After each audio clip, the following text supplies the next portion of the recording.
problem is we're looking every day for a title and it doesn't appear. It will happen. Maybe by, when is the press conference?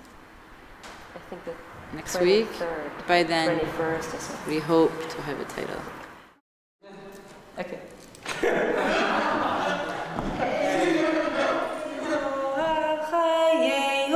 פה בארץ שכינת תורה, פה תשכח נא שעת השבועה. שירו שיר שיר שיר, גילו גיל גיל גיל, שירו שיר שיר שיר, עוד יבואו והגיל. שירו שיר שיר שיר, גילו גיל גיל גיל, שירו שיר.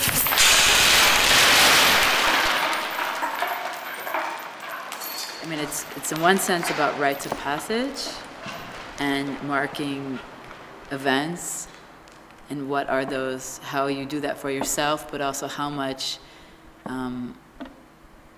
your upbringing, your family, your history has kind of laid that out for you, and how much you follow those directions, how not. But also I'd say that this piece is really about, organizing the world, how we structure our world, how we, how it's very much about creating connections. There's a whole scene where the dancers are holding hands, and from there they all have very different ideas of what they want to do. One wants to do a folk dance, one wants to lie down, and one wants to make a circle. So there's these moments of trying to either construct community or come together, but they're all somehow inevitably going against each other because they all have different ideas, and so they're trying this kind of self-organization, but it somehow collapses. But they are attempting to organize their world, yes. I mean, the ritual is huge, actually, because there's, these kind of daily rituals. There's sort of rituals that are never really spoken out. And then there's these rituals which are a big release because things are said. I mean, or things are done, or things are marked. I think there's a desire generally for people to have more intense experiences.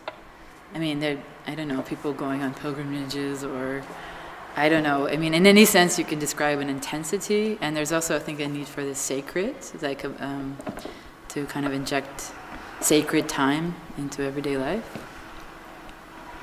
But that's not necessarily easy, and I think we are exploring that.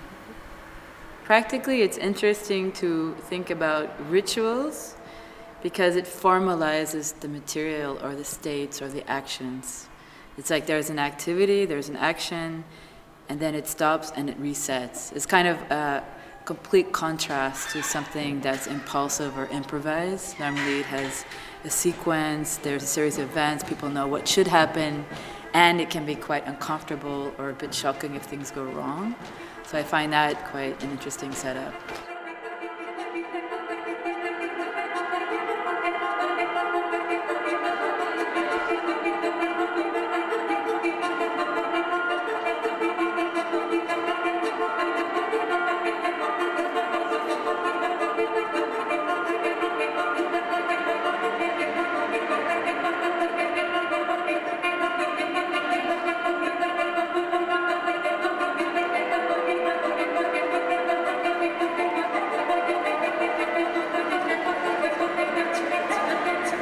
I'm very interested in working in simple geometries, how you can read narratives or stories with most abstract patterns or relationships, which is, this formal aspect I say was quite new right now in the work, quite different than the last few pieces, I would say.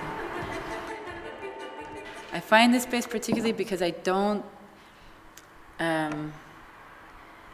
find it problematic, but I find that exciting. Let's put it that way. I'm not like definitely attracted to that. I can't say there's a huge history, or I don't have a lot of fantasy in the space. But in fact, all those factors excite me because in a way, it's like I really have to face this huge emptiness, and to work with this void and how to yeah, how to create actions in a space where there's like the front is always shifting. Right now we only plan to have 75 people in the audience, so, and 6 performers. So we're really working with this void, this huge emptiness. Yeah, and we hope that in moments it's quite spooky. There's a fixed choreography, a work, but that work is porous, it's breathing, and it has windows, or it's open to people to get carried away, or to enter, or to join.